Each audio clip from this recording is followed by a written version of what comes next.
Well, welcome back.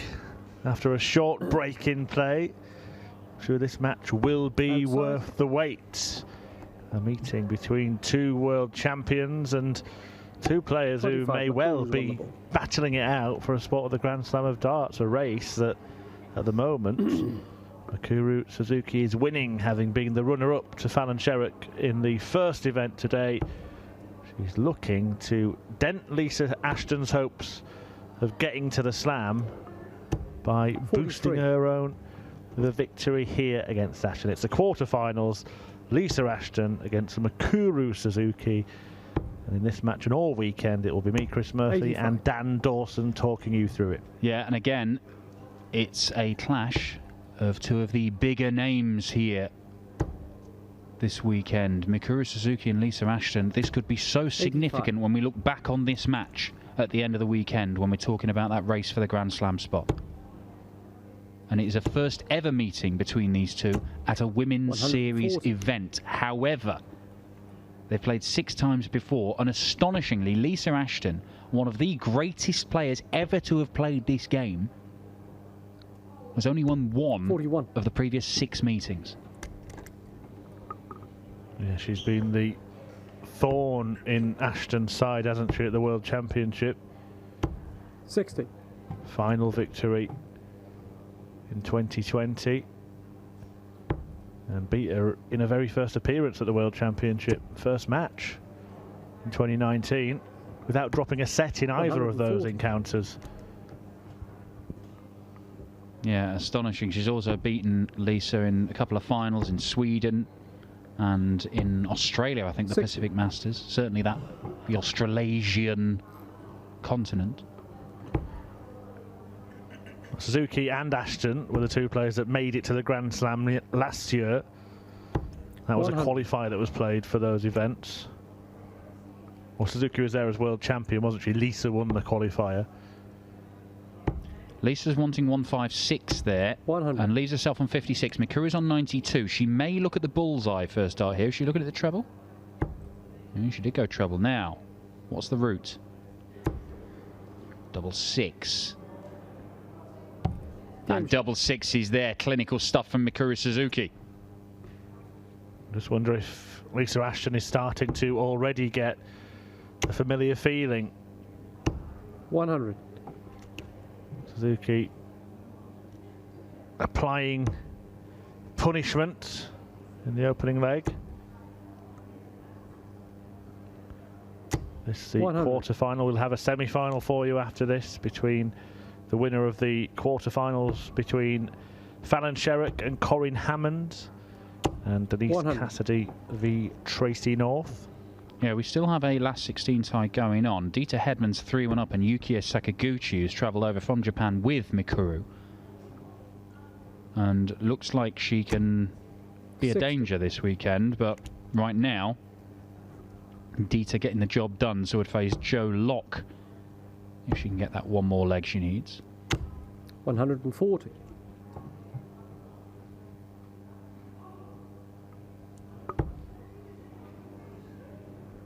Ashton looking in a good spot in leg 2. 100. A brace of tons followed by a 140 to leave herself on a finish that she doesn't even need to take out. That's why she didn't take a trip down to treble 17.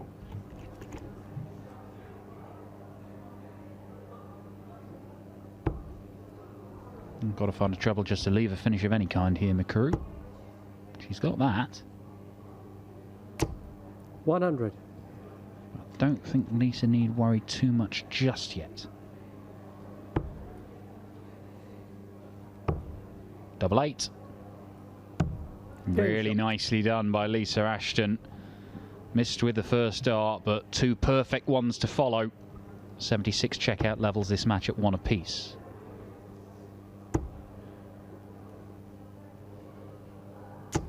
$60.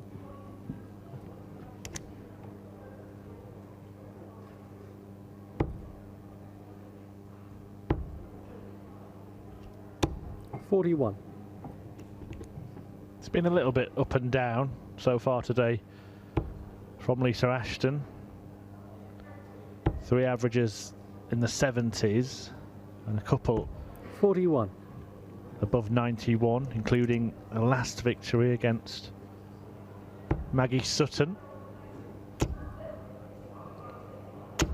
has 140. only dropped one leg in the run to this quarter-final, exactly the same record as she had in the run to the last quarter-final, and then dropped 4 against Lorraine Winstanley. 85.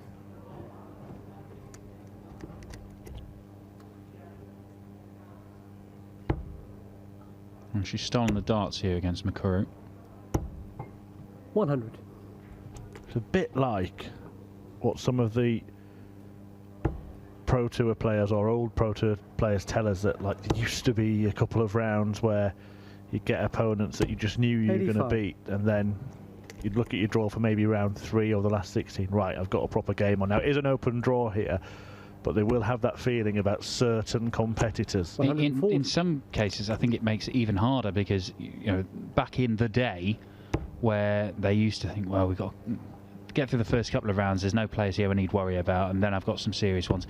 60. Then you could really focus and knuckle down and change your approach. Here, because it's an open draw, you might get 2 back-to-back world champions to start the day, and then you might get a couple of games where you're not sure, as Lisa looks at double 10 70. and misses it, and Mikuru's on 170, and we've not seen one of these today. We won't see one in this leg. 134. This could get a little bit tricky. Game shot. Oh, beautiful. Beautiful stuff from Lisa Ashton. The Lancashire Rose breaks Mikuru's throw and goes into the lead. Actually only had one 170 finish at the Women's Series this year so far. It came from Corinne Hammond. 134. Lisa's highest checkout so far. If you're interested, are you interested? I am interested. 136. 97. Always interested in Lisa Ashton. Privileged to be there when she won a tour card at Q School by the narrowest of margins, but it has to be said, she only missed out by the narrowest of margins the year before. It's not as if she just had a really good year and things fell her way. 97. Always looked like she was very capable of getting a tour card. It was more a case of when it would happen. Yeah, and again, things have changed a little bit at Q School from 60. last year, and I'm hearing it will be the same this time. But when Lisa Ashton first attempted it, it was an open draw then as well, wasn't it? So that can be something of a lottery. Oh, look, 75. Glenn Durrant would famously have missed out a tour card had Matty Dennant hit match darts. Krzysztof Ratajski did fail to come through Q School. A man who's won 2 titles 90. this year, 90. including one this 90 week left, yeah. here in Barnsley. Callan Ridds 95. also failed to come through Q School on more than one occasion. Very, very difficult school from which to graduate, but Lisa Ashton has successfully done it, the first woman so to do. 100. The side of the coin, Kirk Shepherd navigates it every single time. Can Ashton navigate this?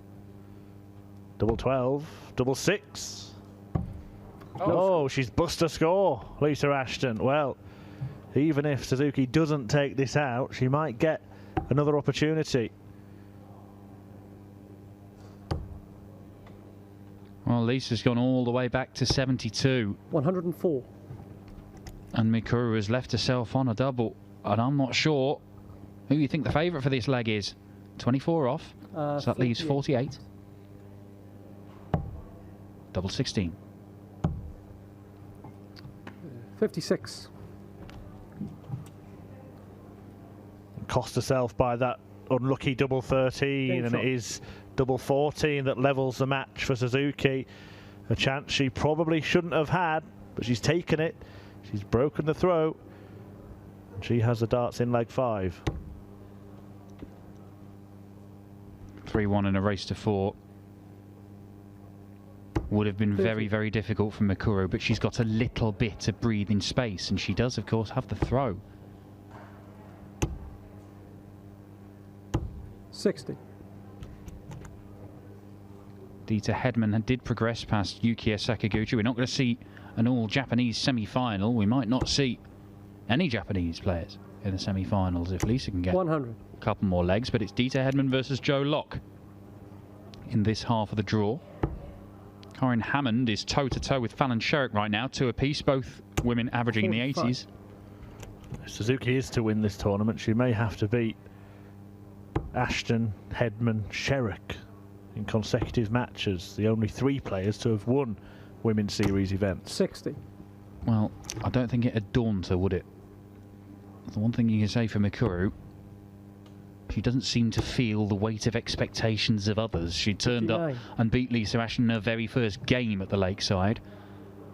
She hit the highest average ever seen by a woman at the World Championship final in winning. Yeah, and you 100. mentioned earlier that performance against Price at the Grand Slam. Ran the current world number 1 very, very close. We also talked about how close she came to 59. beating Fallon Sherrick to making history at the Alexandra Palace. Yeah, there's a lot of things she has done, Mikuru, but a lot of things she's almost done as well, which really would have made even bigger news. And look at that for a set-up shot for Mikuru Suzuki. She started this leg with the score of 30.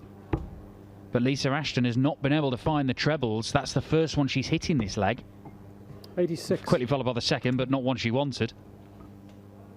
All the time in the world, and that bust could have changed everything in this match. Well, bull if you fancy it, Mikuru. Play the game. Game shot. She plays this game very well indeed. Explain that to me, Murph. Right, I thought for a moment it was some sort of soft tip madness going treble 8 for ball.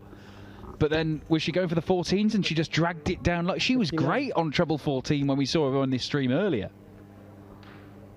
That is bizarre. Well, a couple of very strange finish attempts may decide the destiny of this darts match. Lisa Ashton busting her 72 earlier on, and she got the treble, missed inside the double 12, and then hit the double 13 to mean she left that and only got 1 dart at double when she returned. And Mikuru Suzuki misfiring, we assume, by an enormous distance with the first dart, but then correcting it 60. to edge ahead.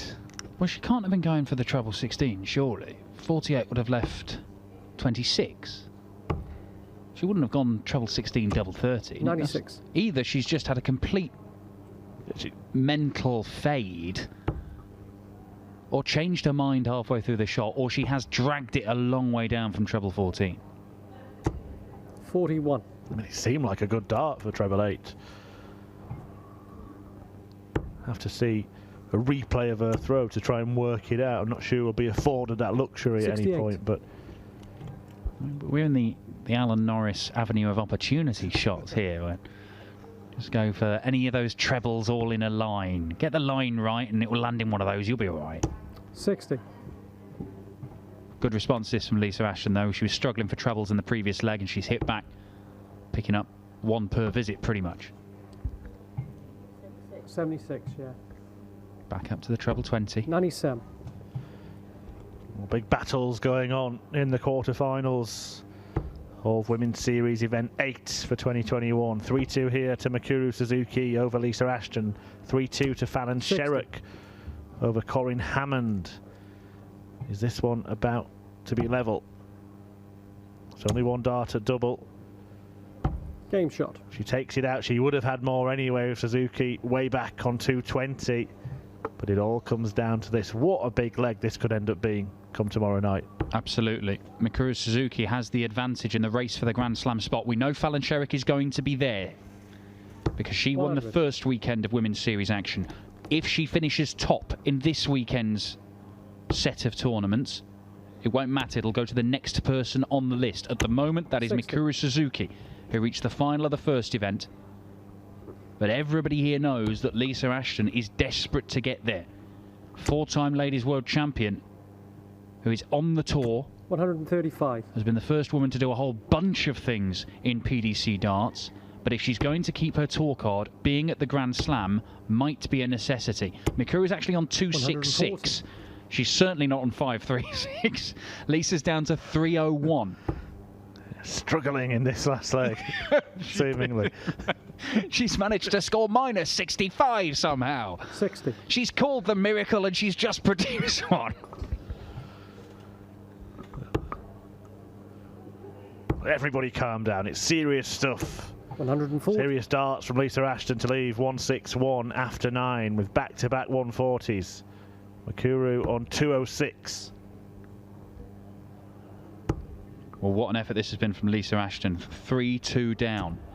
100. But Mikuru on 106. 161 required from Lisa. Will she use the bullseye at some point in this visit? No, 99. she gambled, going for the 19s, and it means she may only get one dart at double if she's allowed back to the board. 106 for Mikuru. Treble 18 is not there, and Lisa will get a look at that 62. 80. So 62. That treble 19 leaves 26 for Mikuru Suzuki. But it will be one dart once again. At double 16 this time, Game and in it match. goes, and that Lisa could be enormous for Lisa Ashton, who knocks out the finalist from the first event today, Mikuru Suzuki. The lady looking to stop Ashton booking a spot at the Grand Slam.